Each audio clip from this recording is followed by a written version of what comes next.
रायपुर के पूर्व सांसद व भाजपा नेता अर्जुन सिंह ने बंगाल के लोगों को अपने घरों में धारदार हथियार रखने का निदान दिया। अर्जुन सिंह भाजपा के सदस्यता अभियान के दौरान ये बातें कहते नजर आए। वे अपनी संसदीय इलाके के जगदल विधानसभा केंद्र में अभियान की अगुवाई कर रहे थे।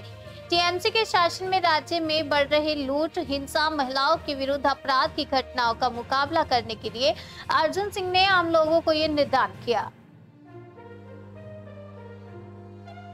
হিন্দুত্ব বজায় ছিল, সেই জায়গায় ওইখানে আবার মুসলিম রাষ্ট্র তৈরি করার প্রচেষ্টা চলছে। কি মুসলিম রাষ্ট্র অলরেডি জামাতের কাছে বিক্রি হয়ে গেছে। জামাতের কাছে ইউনূস সরকার সারেন্ডার করে গেছে।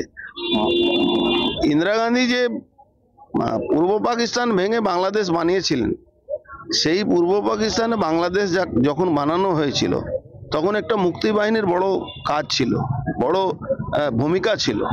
আজকে সেই ভূমিকা মুক্তি বাহিনী নামটা চেঞ্জ করে জেহাদিয়া জামাতে ইসলামীরা বাংলায় ঢুকে পড়েছে। খুব সতর্ক হওয়ার দরকার আছে। গোলঘরে দেখা যাচ্ছে তিনবারে বিধায়কের মূর্তি পার্ক থেকে গোলঘরে মমতা ব্যানার্জি মানসিকভাবে বিকৃত হয়ে গেছেন। মমতা ব্যানার্জি দলটা মানসিকভাবে ভেঙে পড়েছে।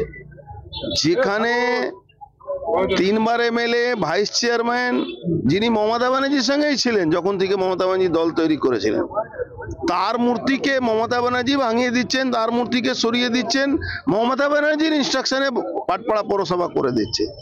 তো এটা বিকৃত মানসিকতার ব্যাপার আছে। এটা মমতা ব্যানার্জির ইনস্ট্রাকশন ছাড়া এসব হয় না। মমতা ব্যানার্জি নিজে ছাড়া কিছু জানেন না। আগামী দিন বাংলার মানুষ মমতা ব্যানার্জিকে সঠিক জবাব দেবে। 2004 কোনো উন্নয়ন আছে নাকি? মদের ঠেক চালু আছে, জুয়ার ঠেক চালু আছে, ড্রাগস ঠেক চালু আছে, পার্ক বন্ধ আছে, কারখানা বন্ধ আছে, রাস্তায় লুটপাট চলছে। কোনো মানুষ ব্যবসা করলে তাকে পয়সা দিতে হচ্ছে। পুকুর ভরাট চলছে। পুকুর মমতা ব্যানার্জি বলতেন জল ধরো জল ভরো, আজকে সব পুকুর ভরাট হয়ে যাচ্ছে।